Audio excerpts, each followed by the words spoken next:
నమస్తే, welcome to Bharati news. ముందుగా headlines చూద్దాం.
అమ్మవారిని అభిషేకించి యజ్ఞ కార్యక్రమాలు నిర్వహించిన భక్తులు.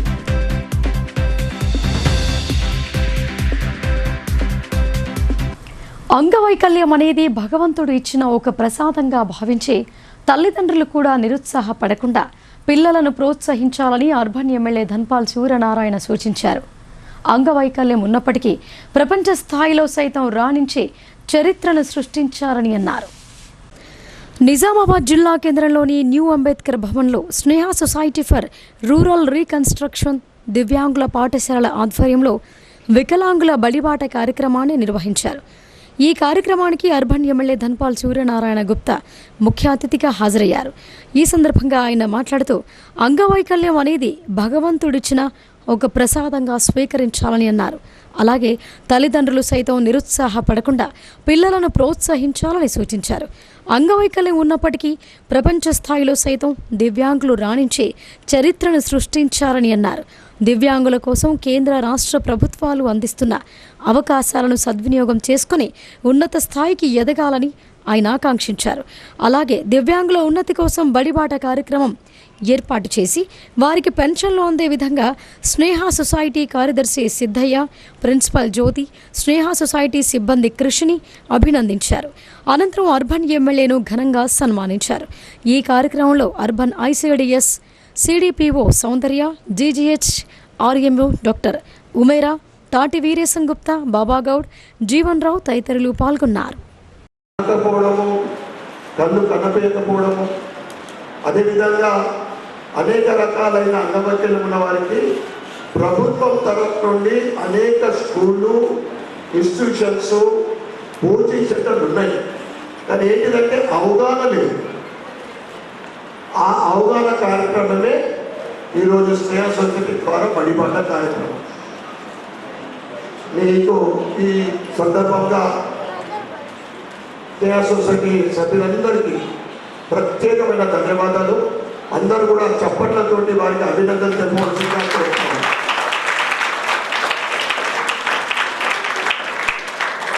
స్నేహ సొసైటీ కార్యక్రమాలకు వెళ్ళినప్పుడల్లా ఒక ప్రశాంతత, ఒక ఆనందం, పిల్లలతో గడిపిన ఆ క్షణాలు మర్చిపోలేదు. ఎందుకంటే వాళ్ళ ఎక్స్ప్రెషన్స్ ఎట్లా ఉంటాయంటే అన్నీ బాగున్న వాళ్ళు నోట్తో చెప్తారు, కానీ వారు రకరకాలైన ఎక్స్ప్రెషన్స్ తోటి ఆనందం ఎక్స్ప్రెస్ చేస్తారు. మీరు చేపడుతున్న కార్యక్రమం దీని తర్వాత మీరు క్యాంపు ఆర్గనైజ్ చేసి వివిధ రకాలైన పిల్లలకు, ఈ డిజబుల్ పిల్లలకు మీరు ఎక్కడ అకామిడేట్ చేస్తారో అవన్నీ కూడా మీరు తలపెట్టిన ఈ కార్యక్రమం విజయవంతం కావాలని నా వంతు సహకారము స్నేహ సొసైటీకి ఎప్పుడు ఉంటుంది, ఎల్లప్పుడు ఉంటుంది, ఇప్పుడు కూడా ఉంటుంది, భవిష్యత్తులో కూడా ఉంటుందని ఈ సభా వేదిక ద్వారా తెలియజేస్తూ ఇక్కడికి ఈరోజు పరిపాలన వచ్చిన పిల్లలందరూ కూడా భీమ్గల్లో శ్రీ వాసవి కన్యకా పరమేశ్వరి మాత ఆలయ 4వ వార్షికోత్సవ వేడుకలను అంగరంగ వైభవంగా నిర్వహించారు. అమ్మవారిని అభిషేకించి అందంగా ముస్తాబు చేశారు. భక్తి శ్రద్ధలతో యజ్ఞ కార్యక్రమాలు నిర్వహించారు. భీమ్గల్ పట్టణంలో గల శ్రీ వాసవి కన్యకా పరమేశ్వరి ఆలయం 4వ వార్షికోత్సవం సందర్భంగా ఆలయాన్ని సుందరంగా అలంకరించారు. అమ్మవారిని గంగాజలాలతో అభిషేకించారు. ఈ సందర్భంగా సంఘ ప్రతినిధులు లాభిశెట్టి సురేష్, శ్రీనివాస్ మాట్లాడుతూ ఆలయాన్ని నిర్మించి 4 సంవత్సరాలు పూర్తయిన సందర్భంగా ప్రత్యేక కార్యక్రమాలు నిర్వహిస్తున్నట్లు తెలిపారు. ఉదయం నుండి అమ్మవారికి గంగాజలం, పంచామృతాలతో, పంచగవ్యాలతో అభిషేకం చేసినట్లు చెప్పారు. నవగ్రహ స్థాపన, నిర్మాల్యం, పూజలు జరిపి హోమం నిర్వహించామని చెప్పారు. అనంతరం మహిళా అధ్యక్షురాలు మాట్లాడుతూ రాత్రి 7 గంటలకు అమ్మవారి చరిత్ర పారాయణం జరిపి మంగళ హారతులతో పల్లకీ సేవ నిర్వహిస్తామని తెలిపారు. ఈ కార్యక్రమంలో ఆర్య వైశ్య సంఘం అధ్యక్షుడు లాభిశెట్టి సురేష్, కార్యవర్గ సభ్యులు బాలకిషన్, నీల రాజలింగం, నమతా శ్రీనివాస్, సుదర్శన్, రాజు, రమేష్, ప్రవీణ్, శ్రీనివాస్, వ్యాపారస్తులు, సంఘ సభ్యులు, మహిళలు పాల్గొన్నారు. జయవాసవి, జయ జయవాసవి. ఈరోజు భీమ్గల్ ఆర్యవైశ్య సంఘం ఆధ్వర్యం లోపల నిర్వహించినటువంటి వాసవి మాత మందిరం ఏదైతే ఉన్నదో అది ఈరోజు 4వ వార్షికోత్సవం అంగరంగ వైభవంగా నిర్వహించుకోవడం జరుగుతుంది. ఇది చాలా శుభ పరిణామం. ఎందుకంటే ఈ 4వ సంవత్సరం ఏదైతే ఉన్నదో అద్వితీయమైనటువంటి సంవత్సరం మా దృష్టిలో. ఈ 4 సంవత్సరాలు అతి ఉత్కృష్టంగా, సంతోషంగా, ఆనందంగా ఈ ఉత్సవాన్ని అంగరంగ వైభవంగా నిర్వహిస్తూనే ఉన్నాం. ఇందులో మా సంఘ సభ్యులందరూ కూడా ఉత్సాహంగా పాల్గొని, మహిళలు కూడా చాలా ఉత్సాహంగా పాల్గొని ఈ కార్యక్రమాన్ని విజయవంతం చేసినందుకు ప్రతి ఒక్కరికి ధన్యవాదాలు తెలియజేస్తున్నాం. జై వాసవి, జై జయవాసవి, జై వాసవి. అయితే ఈరోజు విశేషమైనటువంటి సేవలు ఏవైతే ఉన్నాయో ఈరోజు ఉదయం 5 గంటలకు అమ్మవారి యొక్క విశేషమైనటువంటి అభిషేకం నిర్వహించడం జరిగింది. పంచామృతాలు, పల్లరసాలతోని. అలాగే సంఘ సభ్యులందరితో కూడా ఉత్సవమూర్తులకు అభిషేకం నిర్వహించడం జరిగింది. దాని తర్వాత ఏదైతే విఘ్నము హోమం ఏదైతే చేయడం జరిగిందో అది కూడా సంపూర్ణం చేసుకున్నాం. అన్నదాన కార్యక్రమం కూడా చేయడం జరిగింది. ఈరోజు మధ్యాహ్నం. సాయంత్రం అమ్మవారి యొక్క పల్లకి సేవ, ఊరేగింపు ఉంటుంది. దాని తర్వాత మహిళా మనుల ద్వారా ఏదైతే లలితా సహస్రనామాల పారాయణము, అమ్మవారి జీవిత చరిత్ర పారాయణం ఉంటుంది. దాని తర్వాత కూడా అల్పాహారం ఏర్పాటు చేయడం జరిగింది. ఈ విధంగా ఈరోజు కార్యక్రమం. మాదక ద్రవ్యాల వినియోగంతో భవిష్యత్తు మసకబారుతోందని జిల్లా ప్రధాన న్యాయమూర్తి భరతలక్ష్మి హెచ్చరించారు. మాదక ద్రవ్యాల వినియోగం వల్ల మానవ జీవితపు నడకదారి తప్పుతోందని హితవు పలికారు. బంగారు భవిష్యత్తు కోసం యువత డ్రగ్స్ను సేవించకుండా ఉండాలని ఆమె కోరారు. అంతర్జాతీయ మాదక ద్రవ్యాలు మరియు అక్రమ రవాణా వ్యతిరేక దినోత్సవాన్ని జూన్ 26న జరుపుకోనున్న నేపథ్యంలో నిజామాబాద్ జిల్లా కోర్టు ప్రాంగణంలోని తన ఛాంబర్లో జిల్లా న్యాయ సేవా అధికార సంస్థ రూపొందించిన జీవితంలో డ్రగ్స్కు నో చెప్పడం ఎలా అనే గోడ పోస్టర్ను జిల్లా ప్రధాన న్యాయమూర్తి Bharathalakshmi, senior civil judge Uday Bhaskar Rao, జిల్లా అదనపు పోలీస్ కమిషనర్ బస్వారెడ్డిలతో కలిసి ఆవిష్కరించారు. అనంతరం జిల్లా ప్రధాన న్యాయమూర్తి భరతలక్ష్మి మాట్లాడుతూ మాదక ద్రవ్యాల వినియోగం వలన మానవ జీవితపు నడకదారి తప్పుతోందని అన్నారు. యువత బంగారు భవిష్యత్తు బాగుండాలంటే డ్రగ్స్ను సేవించకుండా ఉండాలని ఆమె కోరారు. ఐక్యరాజ్య సమితి జనరల్ అసెంబ్లీ ఆమోదం మేరకు ప్రతి సంవత్సరం జూన్ 26న డ్రగ్స్ వ్యతిరేక దినోత్సవం నిర్వహించుకోవడం జరుగుతోందని చెప్పారు. 2025 సంవత్సరానికి గాను డ్రగ్స్ నివారణ, చికిత్స, న్యాయ వ్యవస్థ దృష్టి సారిస్తోంది అనే లక్ష్యంతో ప్రచార కార్యక్రమాన్ని నిర్వహిస్తోందని ఆమె పేర్కొన్నారు. గోడ పోస్టర్లను గోడలకు అతికించడం మూలంగా డ్రగ్స్ వినియోగ వ్యతిరేక ప్రచారం ప్రజా సమూహంలోకి బలంగా వెళుతోందని ఆమె అభిప్రాయపడ్డారు. విద్యార్థులు, యువత, పౌరులు మాదక ద్రవ్యాలను అలవాటు చేసుకోరాదని కోరారు. యువతరం దేశ అభివృద్ధికి ప్రగతికి తమ మేధస్సుతో ప్రణాళికలు రూపొందించాలని జిల్లా జడ్జి విన్నవించారు. డ్రగ్స్ అనే మత్తు మనిషి పురోగతికి పనికిరాదని చెప్పారు. జిల్లా న్యాయ సేవాధికార సంస్థ ఆధ్వర్యంలో జిల్లా వ్యాప్తంగా డ్రగ్స్ వినియోగ వ్యతిరేక ర్యాలీలు, సమావేశాలు నిర్వహిస్తోందని ఆమె వివరించారు. జూన్ 26న జిల్లా కోర్టు ఆవరణలోని న్యాయ సేవా సదన్లో విద్యార్థులు, యువతతో సమావేశం ఏర్పాటు చేస్తున్నట్లు ఆమె తెలిపారు. అదనపు పోలీస్ కమిషనర్ బస్వారెడ్డి మాట్లాడుతూ జిల్లాలో డ్రగ్స్ కట్టడికి పోలీస్ యంత్రాంగం కఠిన చర్యలు తీసుకుంటోందని తెలిపారు. సమాజం పట్ల సామాజిక బాధ్యతగా న్యాయ సేవా సంస్థ డ్రగ్స్ జనసామాన్యంలో వెళ్లకుండా నూతన ప్రచార శైలికి శ్రీకారం చుట్టినట్టు వివరించారు. ఇవన్నీ కూడా పోస్టర్స్ ప్రామినెంట్ ప్లేసెస్లో, సిటీస్లో, తర్వాత కాలేజెస్లో, స్కూల్స్లో ఈ పోస్టర్స్ని అంటించడం జరుగుతుంది. దానివల్ల ఏంటంటే ఇప్పటికీ తెలియని వాళ్ళు కొంత అవేర్నెస్, డ్రగ్ అబ్యూస్ అంటే డ్రగ్స్ అనేవి ఎంత ప్రమాదకరమైన విషయాలు, అవి ఒక్కసారి అలవాటు పడితే అవి ఎంతగా మనిషిని కుంగతీస్తాయి, లాస్ట్కి మనిషి జీవితమే అంతం చేసేటటువంటి ప్రమాదకరమైనటువంటి విషయాలు అవి కొంతమంది తెలియక కూడా వీటిని ఉపయోగించే ఒక్కో సందర్భం ఉంటుంది. కాబట్టి ఎవరు కూడా డ్రగ్స్ని ముట్టుకోవద్దు. కనీసం దాన్ని ఎలా ఉంది ఏంటి అని ఉత్సుకతతోటి కూడా ఒక్కొక్కసారి దాన్ని టేస్ట్ చేయాలని చూస్తారు.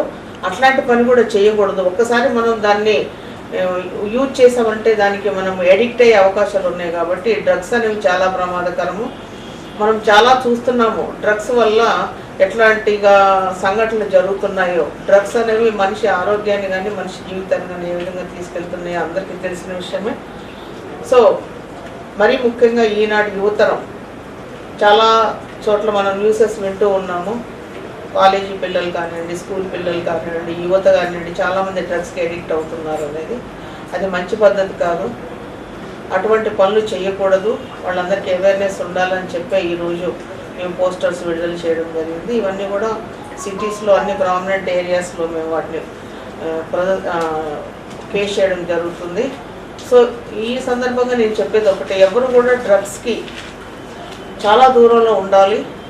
మరీ ముఖ్యంగా తల్లిదండ్రులు పిల్లలు ఏం చేస్తున్నారు, ఎలా చేస్తున్నారు, వాళ్ళ మీద ఎటువంటి ప్రభావం పడుతుంది అనేది వాళ్ళు ఖచ్చితంగా గమనించుకొని ఉండాలి. చిన్నపిల్లలు కొంతమంది తెలిసి తెలియక కూడా చేసే అవకాశం ఉంది. కాబట్టి పెద్దలు మనం ఎప్పుడు కూడా వాళ్ళని ఒక కంట కనిపెడుతూ పిల్లలు ఇటువంటి డ్రగ్స్ బారిన పడకుండా చూసుకోవాలి.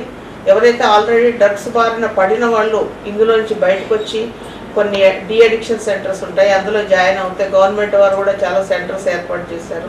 అందులో జాయిన్ అయ్యి ఆ డ్రగ్స్ నుంచి డీఅడిక్ట్ అయ్యి మంచి లైఫ్ని పొందాలని, ఎవరు కూడా డ్రగ్స్ జోలికి వెళ్ళకూడదని, అటువంటి సమాచారం ఎక్కడన్నా ఉంటే ఇమ్మీడియట్గా పోలీసు వాళ్ళకి సమాచారం ఇస్తే వాళ్ళ మీద యాక్షన్ తీసుకుంటారు. జిల్లాలో చేపట్టే రోడ్ల విస్తరణకు భూసేకరణ ప్రక్రియను వెంటనే పూర్తి చేయాలని జిల్లా కలెక్టర్ టి వినయ్ కృష్ణారెడ్డి అధికారులకు సూచించారు. భూసేకరణ ప్రక్రియకు సంబంధించి రైతులతో సంప్రదింపులు జరుపుతూ నష్టపరిహారం నిర్ణయంలో సానుకూల ధోరణిని అవలంబించాలని ఆయన అన్నారు. జిల్లాలో చేపట్టే రోడ్ల విస్తరణ, ఇతర అభివృద్ధి పనులకు సంబంధించి అనవసర జాప్యానికి తావు లేకుండా భూసేకరణ ప్రక్రియను త్వరగా పూర్తి చేయాలని కలెక్టర్ టి వినయ్ కృష్ణారెడ్డి సంబంధిత అధికారులను ఆదేశించారు. ఐడిఓసి వీసీ కాన్ఫరెన్స్ హాల్లో రోడ్ల విస్తరణ, రైల్వే పనులు, నీటిపారుదల, జాతీయ రహదారులు, పరిశ్రమల స్థాపన తదితర వాటికి అవసరమైన భూసేకరణపై సంబంధిత అధికారులతో శాఖల వారీగా కలెక్టర్ బుధవారం సమీక్ష నిర్వహించారు. నిర్దేశిత పనుల కోసం అవసరమైన స్థల సేకరణకై ఇప్పటివరకు తీసుకున్న చర్యల గురించి అడిగి తెలుసుకున్నారు. భూసేకరణ ప్రక్రియకు సంబంధించి రైతులతో సంప్రదింపులు జరుపుతూ నష్టపరిహారం నిర్ణయంలో సానుకూల ధోరణిని అవలంబించాలని సూచించారు. నిబంధనలకు అనుగుణంగా వ్యవహరిస్తూ భూసేకరణపై పెండింగ్లో ఉన్న అప్పీల్ను వేగంగా పరిష్కరించాలని ఆయన అన్నారు. వారం అనంతరం భూసేకరణపై మళ్లీ సమీక్ష చేస్తామని, స్పష్టమైన ప్రగతి కనిపించాలని సూచించారు. ఈ సమావేశంలో అదనపు collector Kiran Kumar, Bodhan sub collector Vikas Mahato, Armoor RDO Rajagoud, MEPMA PD Rajender, collector పర్యవేక్షకుడు భాస్కర్, రైల్వే, ఆర్ఎండ్బి, జాతీయ రహదారులు, ఇరిగేషన్, టీజీఐఐసి తదితర శాఖల అధికారులు పాల్గొన్నారు. బీసీలకు 42% రిజర్వేషన్లు ఇవ్వకుండా ఎన్నికలకు వెళితే గ్రామాన వందలాది నామినేషన్లు వేపిస్తామని ఎమ్మెల్సీ కల్వకుంట్ల కవిత హెచ్చరించారు. జూలై 17న చేపట్టనున్న రైల్ రోకో ఆందోళనకు అపూర్వ స్పందన లభిస్తోందని కుల సంఘాలు మద్దతు ప్రకటిస్తున్నారని ఆమె చెప్పారు. జూలై 16, 17, 18 తేదీల్లో ప్రయాణాలు పెట్టుకున్న వాళ్లు వాయిదా వేసుకోవాలని ఆమె విజ్ఞప్తి చేశారు. బీసీలకు 42% రిజర్వేషన్లు కల్పించకుండా రాష్ట్ర ప్రభుత్వం స్థానిక సంస్థల ఎన్నికలు నిర్వహిస్తే గ్రామాన వందలాది నామినేషన్లు వేపిస్తామని తెలంగాణ జాగృతి అధ్యక్షురాలు బీఆర్ఎస్ ఎమ్మెల్సీ కల్వకుంట్ల కవిత హెచ్చరించారు. ప్రతి వార్డులో పంచాయతీలో వందలాది నామినేషన్లు దాఖలు చేయిస్తామని స్పష్టం చేశారు.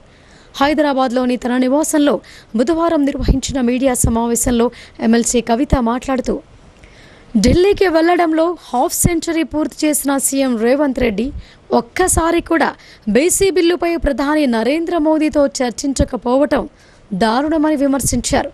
ఢిల్లీకి వెళ్లే ముఖ్యమంత్రుల్లో రేవంత్ రెడ్డికి గిన్నెస్ రికార్డ్ నమోదు ఖాయమని ఎద్దేవా చేశారు.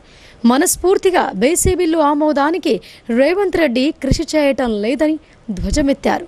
ఇక బీసీ బిల్లు కోసం తెలంగాణ వికాసిత్ యాత్ర పేరిట బీజేపీ యాత్ర చేస్తామనడం విడ్డూరంగా ఉందని అన్నారు. బీసీ బిల్లుకు మద్దతు ఇవ్వకుండా ఎన్ని యాత్రలు చేసినా బీజేపీని ప్రజలు నమ్మరని తెలిపారు. బీసీ బిల్లు కోసం జూలై 17న పెద్ద ఎత్తున రైల్ రోకో కార్యక్రమానికి పిలుపునిచ్చిన విషయాన్ని గుర్తు చేసిన ఎమ్మెల్సీ కవిత జూలై 16, 17, 18 తేదీల్లో ప్రయాణాలు పెట్టుకున్న వాళ్లు వాయిదా వేసుకోవాలని ప్రజలకు విజ్ఞప్తి చేశారు. తాము పిలుపునిచ్చిన రైల్ రోకో కార్యక్రమానికి ఆయా కుల సంఘాల నుంచి పెద్ద ఎత్తున మద్దతొస్తోందని తెలిపారు. గోదావరి జలాలపై ఆంధ్రప్రదేశ్ మంత్రి నిమ్మల రామానాయుడు తప్పుడు ప్రచారం చేస్తున్నారని ఎమ్మెల్సీ కవిత మండిపడ్డారు. వృధా అవుతున్న గోదావరి నీటిని మన పొలాలకు మళ్లించుకోవాలన్నదే కేసీఆర్ ఆలోచన అని అన్నారు. అందుకే తుపాకులగూడెం వద్ద నుంచి గోదావరి, కావేరీ నదుల అనుసంధానం ప్రాజెక్టు చేపట్టాలని కేసీఆర్ వాదించారని అన్నారు. దీనివల్ల తెలంగాణలోని సగం తెలంగాణ జిల్లాలకు గోదావరి నీరు పుష్కలంగా లభించే అవకాశం ఉంటుందని వివరించారు. పోలవరం నుంచి లింకేజీ ప్రతిపాదనను గతంలోనే జగన్ తెస్తే కేసీఆర్ వ్యతిరేకించారని చెప్పారు. చంద్రబాబు ఎన్డీఏలో భాగస్వామిగా ఉన్నారు కాబట్టి తెలివిగా గోదావరి, కావేరీ అనుసంధానమని చెప్పి 60% కేంద్రం నిధులతో ప్రాజెక్టు నిర్మించే ప్రయత్నం చేస్తుంటే మన ముఖ్యమంత్రి రేవంత్ రెడ్డి ఎందుకు దీనిపై స్పందించడం లేదని నిలదీశారు. ఆపరేషన్ కగార్ను కేంద్ర రాష్ట్ర ప్రభుత్వాలు వెంటనే ఆపేయాలని డిమాండ్ చేశారు. ప్రభుత్వాలు ఈ మారణకాండను ఆపి మావోయిస్టులతో చర్చలు జరపాలని అన్నారు. ఎన్కౌంటర్లో తెలంగాణకు చెందిన మావోయిస్టు పార్టీ కేంద్ర కమిటీ సభ్యుడు గాజర్ల రవి మృతి పట్ల ఎమ్మెల్సీ కవిత సంతాపం తెలియజేశారు. వారి కుటుంబ సభ్యులకు ప్రగాఢ సానుభూతిని తెలియజేశారు. జగన్మోహన్ రెడ్డి గారి ప్రభుత్వంలో కూడా లింకేజ్ పాయింట్ పోలవరం అని చెప్పి వారు చెప్పినప్పుడు ఆ ప్రతిపాదనను తిరస్కరించిండ్రు కేసీఆర్ గారు తప్పితే ఏనాడు కూడా ఆ ప్రతిపాదనను ఒప్పుకోలేదు. ఎందుకంటే గోదావరి నీళ్లు కృష్ణకి ఆ తర్వాత కావేరీకి కలిపేటటువంటి పెన్నాకి అక్కడి నుంచి కావేరీకి కలిపేటటువంటి ప్రతిపాదన ఏదైతే ఉందో అది ఒకవేళ కేసీఆర్ గారు చెప్పినట్టు తుపాకులగూడెం దగ్గర జరిగితే మన వరంగల్కి, మన సూర్యాపేటకి, మన నల్గొండకి, ఖమ్మంలో కొంత భాగానికి, మహబూబాద్ జిల్లాకి, అట్లానే ఇప్పుడు ముఖ్యమంత్రి గారు ప్రాతినిధ్యం వహిస్తున్నటువంటి ఉమ్మడి మహబూబ్ నగర్ జిల్లాకి, కంప్లీట్ రంగారెడ్డి జిల్లాకి, ఇప్పుడు మనం మూసీ ప్రక్షాళన కోసం చూసేటటువంటి ప్రాజెక్ట్కి అన్నిటికీ కూడా గోదావరి నీళ్లు మనకు పుష్కలంగా లభించేటటువంటి ఆస్కారం ఉంటుంది. మరి అక్కడ కాదని పోలవరం దగ్గర కనుక ఈ లింకేజ్ పాయింట్ పెట్టుకున్నట్టయితే ఇప్పుడు నేను చెప్పినటువంటి ఈ ప్రాంతాలన్నిటికీ కూడా తరతరాలకు తీరని అన్యాయం జరుగుతుంది. కాబట్టి ఎట్టి పరిస్థితుల్లో గోదావరి నీళ్లను కృష్ణాకి, పెన్నాకి, కావేరీకి అనుసంధానం చేసేటటువంటి ప్రాజెక్టు లింకేజ్ పాయింట్ తుపాకులగూడెంలోనే ఉండాలని చెప్పి తెలంగాణ ప్రజలందరి తరఫున కూడా నేను డిమాండ్ చేస్తూ ఉన్నాను.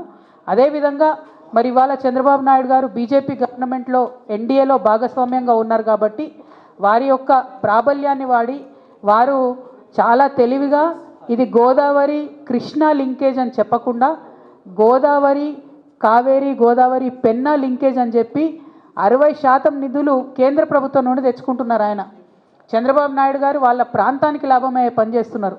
మన రేవంత్ రెడ్డి గారేమో ఫ్లైట్ మోడ్ సీఎంగా ఢిల్లీకి పోవడం రావడం తప్పితే కనీసం మరి కేంద్ర ప్రభుత్వం నుంచి ఎట్లా నిధులు చేపట్టాలి, ఎట్లా తీసుకురావాలి, ఎట్లా తుపాకుల గూడెం దగ్గరికి మార్చుకోవాలి ఈ పాయింట్నని మాట్లాడతలేరు.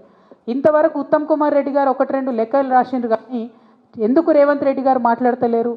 వారికి ఉన్నటువంటి ప్రాబ్లం ఏంటిది, చంద్రబాబు నాయుడు గారితో వారికి ఉన్నటువంటి లాలూచి ఏంది ఖచ్చితంగా చెప్పాలని ఈ సందర్భంగా మేము డిమాండ్ చేస్తాం.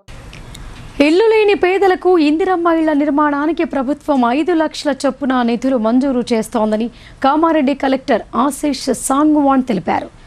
లబ్ధిదారులు నిబంధనల మేరకు సకాలంలో ఇల్లు నిర్మించుకునేలా అధికారులు చర్యలు చేపట్టాలని ఆయన సూచించారు.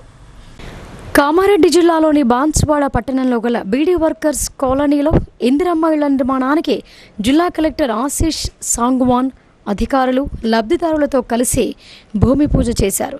సకాలంలో ఇళ్ల నిర్మాణం పూర్తయ్యేలా చూడాలని, లబ్ధిదారులకు ఆటంకాలు ఎదురైతే వెంటనే పరిష్కరించాలని మున్సిపల్ కమిషనర్ శ్రీహరిని ఆదేశించారు. ప్రభుత్వ నిబంధనల మేరకు ఇళ్ల నిర్మాణాలు చేపట్టాలని సూచించారు. విడతల వారీగా ప్రభుత్వం నుంచి ఇందిరమ్మ ఇళ్ల నిర్మాణ పనులకు నిధులు మంజూరు చేస్తామని చెప్పారు. ఈ అవకాశాన్ని ఇళ్లు లేని పేదలు సద్వినియోగం చేసుకోవాలని కోరారు. అనంతరం పాత బాన్సువాడలోని సహకార సంఘంలో గల చౌక ధరల దుకాణానికి చేరుకున్న కలెక్టర్ ఆశీష్ పేదలకు ప్రభుత్వం ఉచితంగా అందిస్తున్న సన్నబియ్యం పంపిణీ చేశారు. తదనంతరం బాన్సువాడ కొయ్యగుట్టలో గల సోషల్ వెల్ఫేర్ గురుకుల బాలికల పాఠశాలను collector Ashish Sangwan, sub collector Kiranmay, DEO రాజుతో కలిసి సందర్శించారు. పాఠశాలను పరిశీలించి ఉపాధ్యాయులకు పలు సూచనలు చేశారు. అనంతరం విద్యార్థులతో కలిసి భోజనం చేశారు. మెనూ ప్రకారం విద్యార్థినులకు భోజనం అందేలా చర్యలు చేపట్టాలని పాఠశాల ప్రిన్సిపల్కు ఆదేశించారు. ఈరోజు బాన్సువాడ నసరుల్లాబాద్ మండలంలో ఫీల్డ్ విజిట్ చేయడం జరిగింది. నసరుల్లాబాద్లో రెవెన్యూ సదస్సులు అప్లికేషన్స్ ఎలా తీసుకుంటున్నారు అది చూస్తున్నాము. తర్వాత ఇప్పుడు కోయాగుట్ట బాన్సువాడ మండలంలో సోషల్ వెల్ఫేర్ స్కూల్లో పిల్లలతో పాటు లంచ్ చేయడం జరిగింది. లంచ్ మెన్యూ ప్రకారం ఇస్తున్నారు, క్వాలిటీ బాగుంది. తర్వాత నేమ్లీలో ఒక వెల్నెస్ సెంటర్ కూడా విజిట్ చేయడం జరిగింది. అండ్ బాన్సువాడ మున్సిపాలిటీలో ఒక ఇందిరమ్మ ఇళ్ల హౌస్ కూడా ఇచ్చాము. ఇల్లు లేని నిరుపేదలకు ఇంటి నిర్మాణం చేపట్టాలన్న లక్ష్యంతో రాష్ట్ర ప్రభుత్వం ఇందిరమ్మ ఇళ్ల నిర్మాణం చేపట్టిందని రాష్ట్ర ఉర్దూ అకాడమీ చైర్మన్ తాహిర్ బిన్ హమ్దాన్ చెప్పారు. లబ్ధిదారులు ఇంటి నిర్మాణాలను వేగవంతం చేయాలని ఆయన సూచించారు. రాష్ట్ర ప్రభుత్వం ప్రతిష్టాత్మకంగా చేపట్టిన ఇందిరమ్మ ఇళ్ల నిర్మాణం గ్రామాల్లో జోరుగా సాగుతోంది. బోధన్ నియోజకవర్గం నవిపేట మండలం సిరాన్పల్లి గ్రామంలో ఇల్లు లేని నిరుపేదలకు మంజూరైన 29 ఇళ్ల నిర్మాణాలు ఊపందుకున్నాయి. పిల్లర్లు పూర్తి చేసుకుని బేస్మెంట్ లెవెల్ వరకు నిర్మాణాలు చేసుకున్నారు. నిర్మాణంలో ఉన్న ఇందిరమ్మ ఇళ్ల పనులను రాష్ట్ర ఉర్దూ అకాడమీ చైర్మన్ తాహిర్ బిన్ హమ్దాన్ పరిశీలించారు. లబ్ధిదారులతో ఆయన మాట్లాడారు. మొదటి దశలో ఇందిరమ్మ ఇళ్లు మంజూరు కానీ లబ్ధిదారులు ఆందోళన చెందవద్దని, మిగతా వారికి సైతం రాష్ట్ర ప్రభుత్వం మంజూరు చేస్తోందని తాహిర్ బిన్ హమ్దాన్ భరోసా ఇచ్చారు. మరిన్ని వార్తల్లోకి వెళ్లే ముందు షార్ట్ బ్రేక్ తీసుకుందాం. చూస్తూనే ఉండండి Bharat.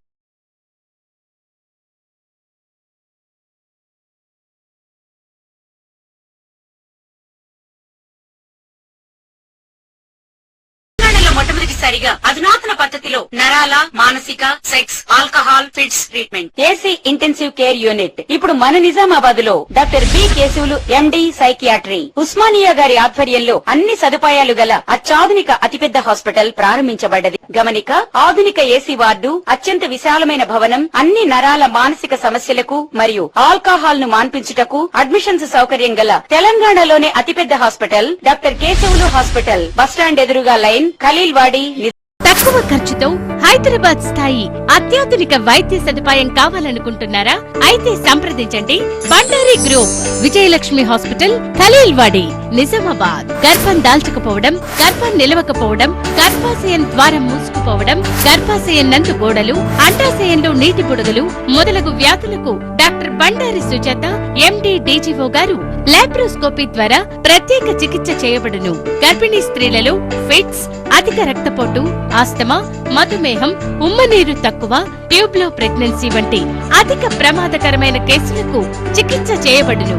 Normal delivery, caesarean section, hysterectomy, tubectomy, laparoscopy, hysteroscopy సౌకర్యం కలదు. పిల్లలు పుట్టకుండా ఆపరేషన్ చేసుకున్న వారికి తిరిగి సంతానం కొరకు సంప్రదించగలరు. అందరికీ అందుబాటులో అన్ని రకాల వైద్య సేవలు కలవు. పరిశుభ్రమైన విశాలమైన గదులు, లిఫ్ట్, అధునాతన ఆపరేషన్ థియేటర్, ల్యాబ్, ఫార్మసీ సౌకర్యం కలదు.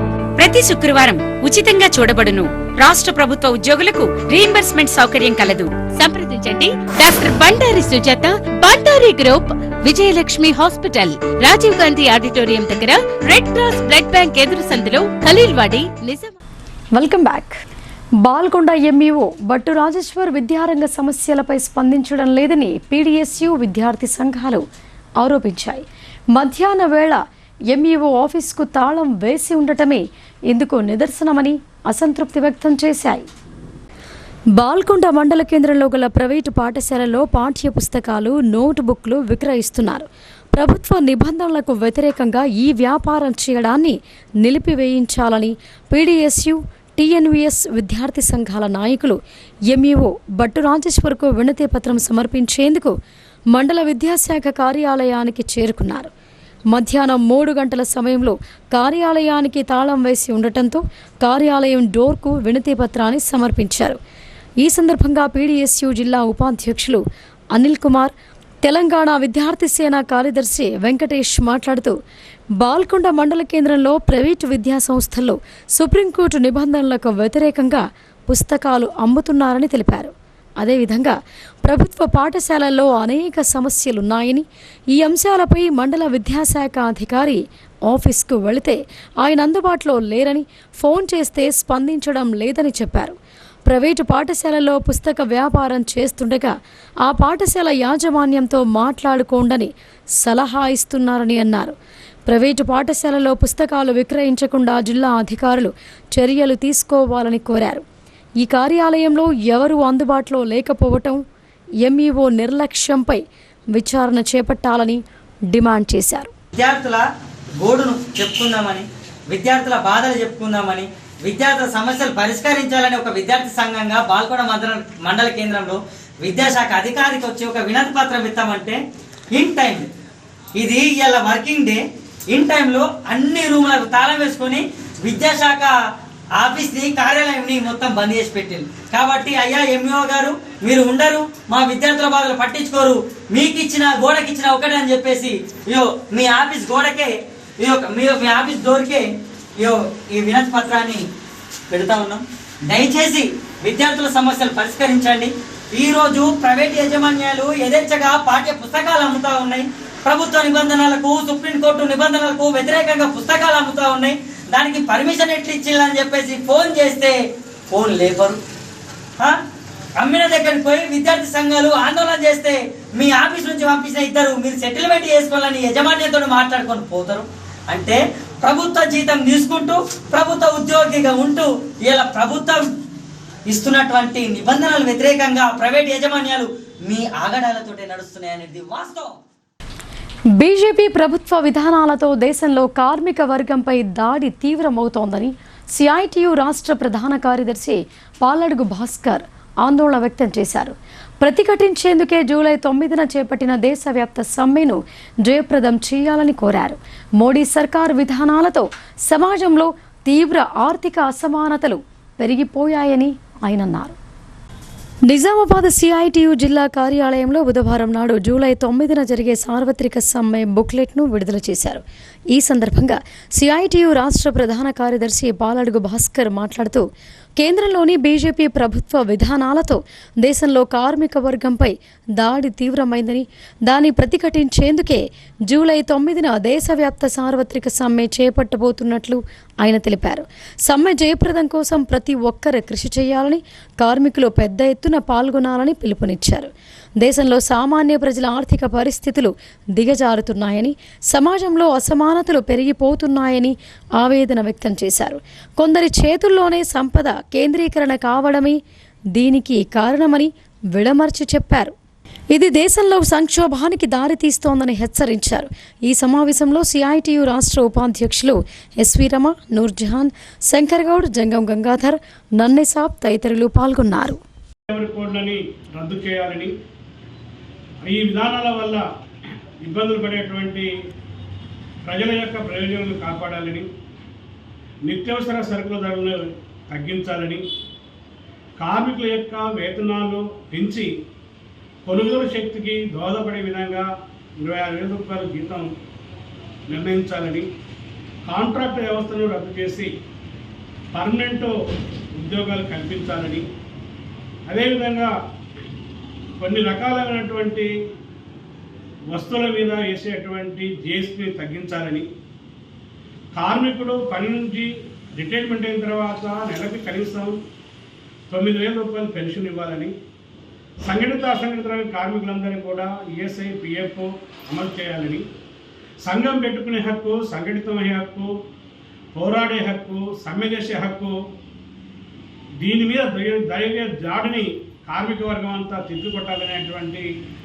ఒక లక్ష్యంతో జూలై 9వ తారీఖున దేశవ్యాప్తమైనటువంటి సమ్మెకి కేంద్ర కార్మిక సంఘాలు, ఫెడరేషన్లు, స్వతంత్ర యూనియన్లు నిర్ణయం చేశాయి. అందులో భాగంగా తెలంగాణ కూడా జూలై 9వ తారీఖు సమ్మెను జయప్రదం చేయడానికి ఇప్పటికే సన్నాహాలు ప్రారంభమయ్యాయి. గుర్తు తెలియని ముగ్గురు దుండగులు వృద్ధ దంపతులను బురిడి కొట్టించారు. తమను అధికారులుగా పరిచయం చేసుకొని 2 తులాల బంగారు గొలుసు చోరీ చేశారు. నిర్మల్ జిల్లా కుబీర్ మండలం అంబకంటికి చెందిన రాజవ్వ, గోవింద్ అనే వృద్ధ దంపతులు బైన్చా పట్టణంలోని పిప్రీ కాలనీ సమీపంలో జరిగిన శుభకార్యానికి వచ్చారు. వారిని పలకరించిన ముగ్గురు ఆగంతకులు అధికారులుగా పరిచయం చేసుకున్నారు. బంగారం ఉంటే లోపల పెట్టుకోవాలని సూచించగా ఆ వృద్ధ దంపతులు మెడలో నుంచి 2 తులాల బంగారు గొలుసును తీసేశారు.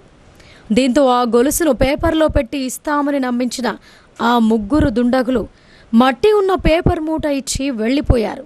కొద్ది దూరం తర్వాత పేపర్ విప్పి చూసిన వృద్ధులు అందులో మట్టి ఉండటంతో లబోదిబోమన్నారు. ఈ ఘటనపై కేసు నమోదు చేసుకున్న పోలీసులు విచారణ చేపట్టారు. బస్సు దిగి అంబేకంటికి వెళ్ళి బాయిన్సలా దిగి అటు కాడ బైపాస్ రోడ్ కాడ దించాడు. బస్సు ఆగలేదు, ఈ రాత్రి దించింది. మేము దిగి నడుచుకుంటూ రాటి మీరు ఆ చిరికాటు అట్లా పోద్దు, బంగారు బింగారు పెట్టుకుని మేడాల తీసేయి అందులో పెట్టుకొని పోవాలని పెట్టుకొని రాటినాం. మరి ఆడు కూడా వచ్చి ఇంకా ఇద్దరు 5 అడుగు కూడా వచ్చి ఏం చేసి కాగితాలు తీసుకొచ్చారు 2 పేపర్లు 3. ఆ పేపర్లో ఏమో అది ఇసుక కడలు మనీ పెట్టిండు. ఇసుక కడలు తీసుకున్నాం కానీ ఇది ఇప్పటికే కట్టిన లేచింది. గడక జరిగినాక నువ్వు గోల్చున్నది లేదు చూడాను కానీ లేదు ఇంత ఉసుక కడలేదు ఉంటుంది 3 తులాలు పిస్తలు అని ఇది అంతకంటే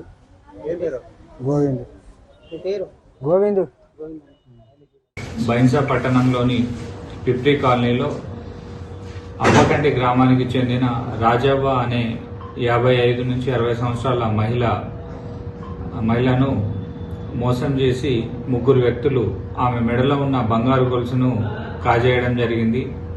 మొదట ఒక పర్సన్ వచ్చి ఆమెను అప్రోచ్ అయ్యి సార్ పిలుస్తున్నాడు, ఇక్కడ దొంగలు తిరుగుతున్నారు, మెడలో బంగారు ఆభరణాలు ఏవి ఇట్లా వేసుకొని తిరగకండి, దొంగలు ఎత్తుకపోతారని చెప్పేసి మాయమాటలు చెప్పి ఆమెను పక్కన పిలిపించుకొని ఆమె మెడలో నుంచి ఆమె ద్వారానే గోల్డ్ చైన్ తీపిచ్చేసి వీళ్ళు ఒక పేపర్ ఇచ్చిండ్రు ఆమెకు, ఆ పేపర్లో చుట్టి పెట్టుకోనంటే ఆమె తీసి ఆ పేపర్లో చుట్టుకొని ఆమె బ్యాగ్లో పెట్టుకుంది. ఇట్లా కాదమ్మా నేను మంచిగా చుట్టిస్తా అంటే మళ్ళీ ఆమె అమాయకంగా తీసి అతనికి ఇస్తే ఆ గోల్డ్ చైన్ ఉన్న ప్యాకెట్ ఆయన తీసుకొని వేరే మట్టితో ఉన్న పాకెట్ని ఆమె బ్యాగ్లో పెట్టి వాళ్ళు అక్కడి నుంచి వెళ్ళిపోవడం జరిగింది. వీళ్ళు ఎస్పెషల్లీ ఇలాంటి గ్యాంగ్స్ అన్నీ కూడా ఈ మహారాష్ట్ర వైపు నుంచి కానీ ఇరానీ వాళ్ళు కానీ చేసే అవకాశం ఉన్నది. ఈ విషయంలో మేము సమగ్రమైన దర్యాప్తు నిర్వహించి నిందితులను పట్టుకోవడం జరుగుతుంది. ప్రజలందరికీ ముఖ్యంగా వృద్ధులకు నేను చెప్పేది ఏంటంటే ఎవరిని కూడా అన్నోన్ పర్సన్స్ ఎవరిని కూడా నమ్మకండి. మీకు ఆ రకమైన ఏదైనా అనుమానం వస్తే వెంటనే పోలీస్కి ఇన్ఫార్మ్ చేయండి, లేకపోతే చుట్టుపక్కల ఉన్న వాళ్లకు చెప్పండి. ఎవరు కూడా ఏ పోలీసు వాళ్ళు కూడా మీ మెడలోంచి బంగారం తీసి బ్యాగ్లో పెట్టుకోమని చెప్పేసి చెప్పరు. కాబట్టి ఇలాంటి వాళ్ళ మాటలు నమ్మి మోసపోవద్దు. అందరికీ మళ్ళీ చెప్తున్నాను, మీకు ఏ రకమైన అనుమానం వచ్చినా ఫస్ట్ చుట్టుపక్కల ఉన్న వాళ్ళని పిలిపియండి. వాళ్ళను ఒక 2-3 గుమిగూడితే మీకు నిజమేంటి అబద్ధం ఏందనేది తెలుస్తుంది. ఎట్టి పరిస్థితుల్లో కూడా అపరిచిత వ్యక్తులను నమ్మకండి. పోలీసు వాళ్ళు ఎవరు కూడా అట్లా బంగారం తీసి బ్యాగ్లో పెట్టుకోమని ఎవరు చెప్పరు. కాబట్టి అలాంటి మాటలు విని మోసపోవద్దు. దేశంలో పేదరికం నిర్మూలించి ప్రజల సర్వతోముఖాభివృద్ధి కోసమే గత 11 ఏళ్లుగా ప్రధాని నరేంద్ర మోడీ నేతృత్వంలోని ఎన్డీఏ ప్రభుత్వం నిర్విరామంగా కృషి చేస్తోందని బీజేపీ ఓబీసీ మోర్చా రాష్ట్ర అధికార ప్రతినిధి మాదాసు స్వామి యాదవ్ అన్నారు. ప్రధాని చేపట్టిన అభివృద్ధికి దేశ ప్రజలు మద్దతు తెలుపుతున్నారని పేర్కొన్నారు. నగరంలోని 48వ డివిజన్లోని బీడీ ప్యాకింగ్ కార్మికులతో నిర్వహించిన రచ్చబండ కార్యక్రమానికి ముఖ్య అతిథిగా బీజేపీ ఓబీసీ మోర్చా రాష్ట్ర అధికార ప్రతినిధి మాదాసు స్వామి యాదవ్ హాజరయ్యారు. ఈ సందర్భంగా ఆయన మాట్లాడుతూ 11 సంవత్సరాలుగా నరేంద్ర మోడీ నేతృత్వంలో ఎన్డీఏ ప్రభుత్వం నిర్విరామ కృషి చేస్తోందని, రానున్న రోజుల్లో మరిన్ని అద్భుతమైన పథకాల ద్వారా సామాన్యులకు అభివృద్ధి ఫలాలను అందించడం కోసం మోడీ కృషి చేస్తున్నారని అన్నారు. నరేంద్ర మోడీ ప్రభుత్వానికి అన్ని వర్గాల ప్రజల నుంచి విశేష స్పందన లభిస్తోందని ఆయన తెలిపారు. కేంద్ర ప్రభుత్వ పథకాల ద్వారా ఎంతోమంది కార్మికులకు నేరుగా లబ్ధి చేకూరుతోందని, ప్రజలు మరింత అవగాహన పెంచుకొని అర్హత కలిగిన అన్ని పథకాలకు సద్వినియోగం చేసుకోవాలని ఆయన సూచించారు. ఈ కార్యక్రమంలో బీజేపీ మండల అధ్యక్షులు మెట్టు విజయ్ కుమార్, బీజేపీ సీనియర్ నాయకులు పడాల భూపతి, రామచందర్, బంగారు శ్రీనివాస్, రాహుల్ తదితరులు పాల్గొన్నారు. వన మహోత్సవం కార్యక్రమం క్రింద నిర్దేశించిన లక్ష్యాలను పూర్తి స్థాయిలో సాధించేందుకు ప్రణాళికాబద్ధంగా కృషి చేయాలని కలెక్టర్ టి వినయ్ కృష్ణారెడ్డి అధికారులకు సూచించారు. ఆయా శాఖల వారీగా కేటాయించిన లక్ష్యాన్ని పూర్తి స్థాయిలో సాధించేందుకు చొరవ చూపాలని కలెక్టర్ ఆదేశించారు. నిజామాబాద్ సమీకృత జిల్లా కార్యాలయాల సముదాయంలో వన మహోత్సవం కార్యక్రమంపై అన్ని శాఖల జిల్లా అధికారులతో కలెక్టర్ వినయ్ కృష్ణారెడ్డి, అదనపు కలెక్టర్లు అంకిత్, కిరణ్ కుమార్, డిఎఫ్ఓ వికాస్ మీనాలతో కలిసి సమీక్ష నిర్వహించారు. ప్రధానంగా 2025-26 వార్షిక సంవత్సరానికి ఆయా శాఖల వారీగా వన మహోత్సవం క్రింద నాటాల్సిన మొక్కలకు సంబంధించిన లక్ష్యాలను నిర్దేశించారు. ఆయా శాఖల వారీగా కేటాయించిన లక్ష్యాన్ని పూర్తి స్థాయిలో సాధించేందుకు చొరవ చూపాలని కలెక్టర్ అధికారులను ఆదేశించారు. జిల్లా వ్యాప్తంగా 545 గ్రామ పంచాయతీలు, 4 మున్సిపల్ పట్టణాలలో మొక్కలు నాటేందుకు అనువైన ప్రాంతాలను గుర్తించాలని చెప్పారు. వన మహోత్సవ ప్రాధాన్యత అంశంగా భావించి నిర్ణీత గడువులోపు లక్ష్యం పూర్తి చేసేలా అన్ని ఏర్పాట్లతో సన్నద్ధంగా ఉండాలని అన్నారు. మండల ప్రత్యేక అధికారులతో పాటు సూపర్వైజర్ అధికారులు క్షేత్రస్థాయి పర్యటనకు వెళ్లినప్పుడు తప్పనిసరిగా నర్సరీలను, వైకుంఠ ధామాలు, ప్రభుత్వ కార్యాలయాలను సందర్శించాలని కలెక్టర్ సూచించారు. నాటిన మొక్కల స్థితిగతులను తప్పనిసరిగా పరిశీలన చేయాలని, వన మహోత్సవం అమలు తీరును పకడ్బందీగా పర్యవేక్షించాలని అన్నారు. నాటిన మొక్కలు ఏ స్థితిలో ఉన్నాయన్నది తెలియజేస్తూ వాస్తవ పరిస్థితులతో కూడిన నివేదికలు సమర్పించాలని కలెక్టర్ అధికారులను ఆదేశించారు. అటవీ శాఖ అధికారులు ప్రతి గ్రామ పంచాయతీని విధిగా సందర్శించి మొక్కల పెంపకాన్ని పరిశీలించాలని అన్నారు. పచ్చదనాన్ని పెంపొందించాలనే బృహత్తర సంకల్పంతో ప్రభుత్వం పెద్ద ఎత్తున నిధులను వెచ్చిస్తూ ఎంతో ప్రతిష్టాత్మకంగా ఈ కార్యక్రమాన్ని నిర్వహిస్తున్నందున నాటిన ప్రతి మొక్కను సంరక్షించేలా పకడ్బందీ చర్యలు చేపట్టాలని, అప్పుడే వన మహోత్సవం లక్ష్యం సిద్ధిస్తోందని కలెక్టర్ అన్నారు. మొదటి సంవత్సరం అడ్మిషన్లు తరగతులపై దృష్టి సారించాలని జిల్లా ఇంటర్ విద్యాధికారి రవికుమార్ ప్రిన్సిపాళ్లకు సూచించారు. అంతేకాకుండా 2వ సంవత్సరం విద్యార్థుల తరగతులు పకడ్బందీగా నిర్వహించాలని ఆదేశించారు. ఇంటర్మీడియట్ నూతన విద్యా సంవత్సరం ప్రారంభమైనందున రాష్ట్ర ఇంటర్ బోర్డు కమిషనర్ ఆదేశాల మేరకు ముందుగా మొదటి సంవత్సరం అడ్మిషన్లపై దృష్టి సారించడంతో పాటు 2వ సంవత్సరం విద్యార్థుల తరగతులు పకడ్బందీగా నిర్వహించాలని జిల్లా ఇంటర్ విద్యాధికారి తిరుమలపూడి రవికుమార్ ప్రిన్సిపళ్లను ఆదేశించారు. బుధవారం జిల్లా ఇంటర్ విద్యాధికారి కార్యాలయంలో ప్రభుత్వ జూనియర్ కళాశాలల ప్రిన్సిపళ్ల సమావేశం నిర్వహించారు. ఈ సందర్భంగా జిల్లాలోని ప్రభుత్వ జూనియర్ కళాశాల ప్రిన్సిపళ్లు పాల్గొన్నారు. సమావేశంలో జిల్లా ఇంటర్ విద్యాధికారి మాట్లాడుతూ గత సప్లిమెంటరీ పరీక్షలలో సాధించిన ఫలితాలను కళాశాల వారీగా సమీక్షించారు. అలాగే ప్రతి విద్యా సంవత్సరం కంటే ఈసారి కమిషనర్ ఆదేశం మేరకు అడ్మిషన్ల సంఖ్య 25% పెంచాలని ఆదేశించారు. విద్యా సంవత్సరం ప్రారంభం నుండే 2వ సంవత్సరం విద్యార్థులపై ప్రత్యేక శ్రద్ధ వహించి తరగతులను క్రమం తప్పకుండా నిర్వహించాలని సూచించారు. కళాశాల అధ్యాపకుల సమయపాలన, హాజరు, పనితీరుపై ప్రత్యేక శ్రద్ధ వహించాలని జిల్లా ఇంటర్ విద్యాధికారి ప్రిన్సిపళ్లకు సూచించారు. కళాశాలలో అవసరమైన మరమ్మతులు, పాఠ్య పుస్తకాల పంపిణీ, ప్రయోగశాలల నిర్వహణకు సంబంధించి పూర్తి వివరాలతో తెలియజేయాలని సూచించారు. ఫలితాలు తక్కువగా సాధించిన కళాశాలలో ప్రిన్సిపళ్లు మొదటి నుండి ప్రత్యేక శ్రద్ధ వహించి విద్యార్థుల హాజరు శాతాన్ని పెంచేందుకు కృషి చేయాలని అన్నారు. అలాగే ఐఎఫ్ఎంఎస్ ఉద్యోగులకు సంబంధించి కార్యాలయ నిర్వహణ వ్యవహారాలపై ఇంటర్ బోర్డు ఆదేశాల మేరకు పనిచేయాలని సూచించారు. ఇప్పుడు సంక్షిప్త వార్తలు చూద్దాం. తెలంగాణ బీసీ సంక్షేమ సంఘం జిల్లా సంయుక్త కార్యదర్శిగా విజయ్ కుమార్ను నియమించినట్టు జిల్లా బీసీ సంక్షేమ సంఘం జిల్లా అధ్యక్షులు నరాల సుధాకర్ చెప్పారు. విజయ్ గత 10 సంవత్సరాలుగా బీసీ సంక్షేమ సంఘానికి చేసిన సేవలను గుర్తించి ఈ పదవి ఇవ్వటం జరిగిందని అన్నారు. విజయ్ కుమార్ రాకతో జిల్లా బీసీ సంక్షేమ సంఘం ఇంకా పటిష్టం అవుతోందని రాష్ట్ర ఉపాధ్యక్షులు బసు ఆంజనేయులు అన్నారు. ఈ కార్యక్రమంలో ఆకుల ప్రసాద్, దర్శనం దేవేందర్, కరిపె రవీందర్ తదితరులు పాల్గొన్నారు. నిజామాబాద్ జిల్లా ఇన్ఛార్జ్ మంత్రిగా నియమితులైన శ్రీమతి సీతక్కను హైదరాబాద్లోని మంత్రి క్యాంప్ ఆఫీసులో Nizamabad rural MLA doctor Rekulapalli Bhupathi Reddy మర్యాదపూర్వకంగా కలిశారు. ఈ సందర్భంగా శాలువా కప్పి మంత్రిని సన్మానించారు.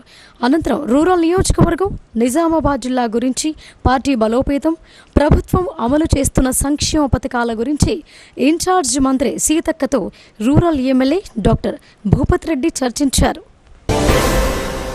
హైదరాబాద్ జేఆర్సీ కన్వెన్షన్ సెంటర్లో బుధవారం నాడు జరిగిన BRS party Jubilee Hills MLA, Hyderabad అధ్యక్షులు దివంగత మాగంటి గోపీనాథ్ దశదిన కర్మకు నిజామాబాద్ అర్బన్ మాజీ ఎమ్మెల్యే గణేష్ బిగాల మరియు BRS party NRI global coordinator Mahesh హాజరయ్యారు. స్వర్గీయ మాగంటి గోపీనాథ్ చిత్రపటానికి వారు పూలమాలలు వేసి నివాళులు అర్పించారు. జక్రాన్పల్లి మండల కేంద్రంలో అఖిల భారత రైతు ఐక్య సంఘం రాష్ట్ర కమిటీ పిలుపులో భాగంగా ఆర్మూర్ ఏరియా కమిటీ ఆధ్వర్యంలో నకిలీ విత్తనాలను విక్రయిస్తున్న వారిపై చర్యలు తీసుకోవాలని తహసీల్దార్కు వినతి పత్రాన్ని అందజేశారు. ఈ సందర్భంగా ఆర్మూర్ ఏరియా ప్రధాన కార్యదర్శి రాజన్న మాట్లాడుతూ రైతులకు నకిలీ విత్తనాలు సరఫరా చేస్తూ వారి జీవితాలతో చెలగాటమాడుతున్న నకిలీ విత్తనాల వ్యాపారులపై చర్యలు తీసుకోవాలని డిమాండ్ చేశారు. అదేవిధంగా కాంగ్రెస్ ప్రభుత్వం ఏర్పడిన తర్వాత రైతులకు రైతు భరోసా విషయంలో జాప్యం కాకుండా ఇతర రైతు సమస్యల పట్ల అనేక ఇబ్బందులు ఉన్నా పట్టించుకోకపోవటం విచారకరమని అన్నారు. నిజామాబాద్ జిల్లా నూతన కలెక్టర్గా నియమితులైన టి వినయ్ కృష్ణారెడ్డిని Nizamabad market committee chairman Uppa Gangareddy మర్యాదపూర్వకంగా కలిశారు. ఈ సందర్భంగా కలెక్టర్ను శాలువా, పూల బొకేతో ఘనంగా సన్మానించారు. ఇంకా ఈ కార్యక్రమంలో DMO Gangubai, AMC secretary Aparna, grade 2 Sridhar తదితరులు పాల్గొన్నారు. తమ డిమాండ్ల సాధన కోసం చేపట్టిన ర్యాలీలో జరిగిన దాడి సంఘటన కుట్రలో భాగమేనని ఆర్ఎంపీ పీఎంపీల నాయకులు ఆరోపించారు. బుధవారం ప్రెస్ క్లబ్లో జరిగిన మీడియా సమావేశంలో వారు మాట్లాడుతూ ఈ నెల 16వ తేదీన శాంతియుతంగా నిర్వహిస్తున్న ర్యాలీలో డిచ్పల్లి మండల కేంద్రంలో ఆర్ఎంపీ వైద్యుడిగా కొనసాగుతున్న అశోక్పై మహిళ దాడి చేయడం హేయమైన చర్యగా వారు పేర్కొన్నారు. ఈ సంఘటనను వారు తీవ్రంగా ఖండించారు. కమ్మర్పల్లి మండల కేంద్రంలోని ప్రభుత్వ జూనియర్ కళాశాల అధ్యాపకులు అడ్మిషన్ డ్రైవ్లో భాగంగా మండల విద్యాధికారి ఆంధ్రయ్యను కమ్మర్పల్లి, ఉప్పులూరు, హసకొత్తూర్, బషీరాబాద్, కోనాపూర్ ప్రభుత్వ ఉన్నత పాఠశాలల హెడ్ మాస్టర్లను కలిశారు. ఎన్సీసీ పూర్తి చేసుకున్న విద్యార్థులను కమ్మర్పల్లి ప్రభుత్వ జూనియర్ కళాశాలలో చేర్పించాలని కోరారు. ఇందుకు గాను ఎంఈఓతో పాటు ఆయా పాఠశాలల ప్రధానోపాధ్యాయులు సానుకూలంగా స్పందించారు. ఈ సందర్భంగా కళాశాల పొలిటికల్ సైన్స్ లెక్చరర్ వెంకటేష్ మాట్లాడుతూ కమ్మర్పల్లి ప్రభుత్వ జూనియర్ కళాశాలలో ఆయా పాఠశాలల విద్యార్థులను చేర్పించవలసిందిగా కోరామని తెలిపారు. ఈ సంవత్సరం నుండి కమ్మర్పల్లి కళాశాలలో ఫుల్ టైం లెక్చరర్స్ను ప్రభుత్వం నియమించిందని చెప్పారు. ప్రైవేటు కళాశాలలకు ధీటుగా బోధన అందిస్తున్నామని అన్నారు. తల్లిదండ్రులు సైతం స్పందించి తమ పిల్లలను ప్రభుత్వ జూనియర్ కళాశాలలోనే చేర్పించాలని వారు కోరారు. ఈ కార్యక్రమంలో కళాశాల అధ్యాపకులు మధు, రాజ్ కుమార్, వైష్ణవి, స్వాతి, గంగాధర్, గంగారాం, మురళి పాల్గొన్నారు. ఇక వార్తలు ముగించే ముందు హెడ్లైన్స్ మరొకసారి. మాదక ద్రవ్యాల వినియోగంతో భవిష్యత్తు మసకబారి మానవ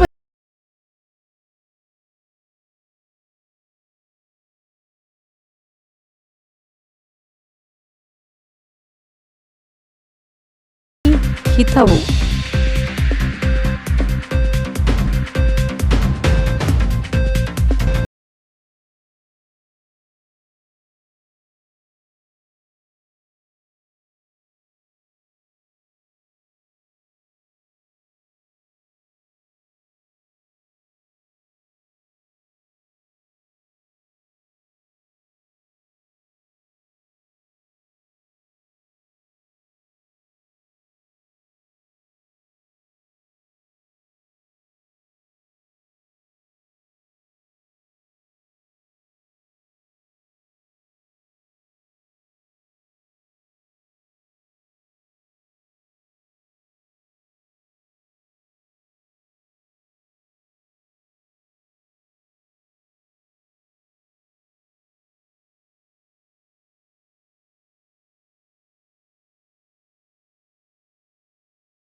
అమ్మవారిని అభిషేకించి యజ్ఞ కార్యక్రమాలు నిర్వహించిన భక్తులు.